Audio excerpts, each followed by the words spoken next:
Os hablamos de la gama tractores Rhinoceros, que la componen un 25, un 35, un 45 y un 55 caballos.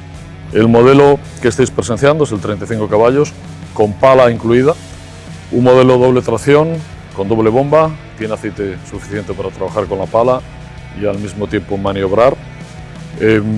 Un tractor muy sencillo de manejar y con un equilibrio relación calidad-precio único en el mercado en este momento.